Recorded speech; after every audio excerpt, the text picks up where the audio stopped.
আজকে আমি চলে এসেছি আরও একটা প্রবলেম শেয়ার করতে। তো প্রথমেই বলি, এই কাস্টমার এই ব্লাউজটা দিয়েছিল, অন্য কারো কাছ থেকে বানিয়েছিল। তো প্রবলেমটা দেখো, যখন এটা মিলিয়ে রাখছি, দেখো বুটের এই জায়গাটায় বড় ছোট আছে, আর হাতা দুটো মিলিয়ে রাখলেও দেখো একটা হাতা কতটা ছোট আর একটা হাতা কতটা বড়। তো স্বাভাবিকভাবে কাস্টমার যখন পরে একটা হাতা উপরে উঠে থাকে আর একটা হাতা নিচে, তো এটা স্বাভাবিক চোখে মনে হতে পারে যে খুব অল্পই একটু প্রবলেম, কিন্তু না, এটা পরার পরে যথেষ্ট বেশি মনে হয়। তো এটাই আজকে আমি ঠিক করব। তো এটা ঠিক করার জন্য প্রথমেই আমি কিন্তু স্টিচিংটা খুলে নিয়েছি। আর খুলতে গিয়ে দেখো, দেখতে পেলাম এই জায়গাটায় দেখো 1 ইঞ্চি মোটা করে সেলাই দিয়েছে, 1 ইঞ্চি কাপড় রেখে সেলাই দিয়েছে হাতার জয়েন্টে। আর অন্য সাইডে যখন দেখছি, সেখানে কিন্তু ওই সেলাইটা দেওয়া রয়েছে 1/4 ইঞ্চ বা 1/2 ইঞ্চ। তো কোথাও কোথাও বেশি, কোথাও কম, এইভাবে সেলাই দেওয়ার কারণেই কিন্তু এই প্রবলেমটা হয়েছে।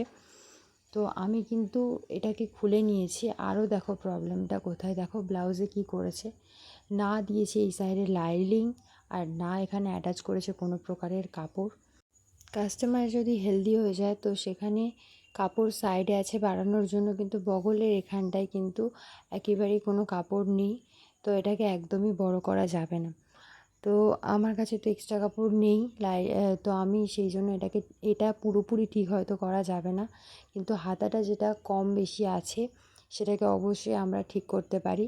তো সেটার জন্য আমি সেলাইটা খুলে কিন্তু প্রথমে মেপে নিচ্ছি যে কাঁধের দিকে আমাদের কতটা আছে আর হাতার সাইডে আমাদের কতটা আছে।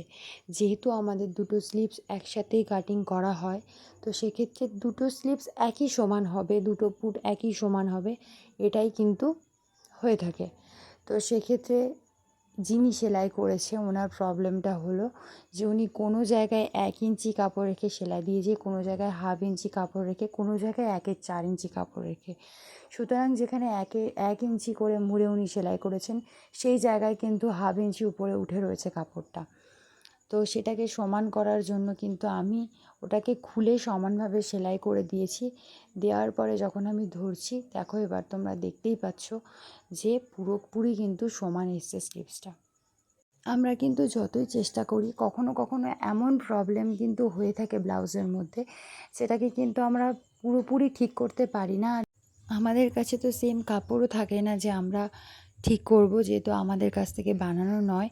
কিন্তু আজকে এই ভিডিওটার মাধ্যমে আমি এটাই তোমাদেরকে বলতে চাই, যখনই তুমি সেলাই করবে, তখনই কিন্তু প্রত্যেকটা জায়গায় একই কাপড় রেখে তারপরে সেলাই করবে। সেটা 1/4 ইঞ্চি হোক বা 1/2 ইঞ্চি হোক বা 1.25 ইঞ্চি হোক বা 1 ইঞ্চি হোক, যেটাই হোক, সব জায়গায় কিন্তু সমান কাপড় রেখে সেলাই করবে, তাহলে এই প্রবলেমটা কিন্তু তোমাদের হবে না।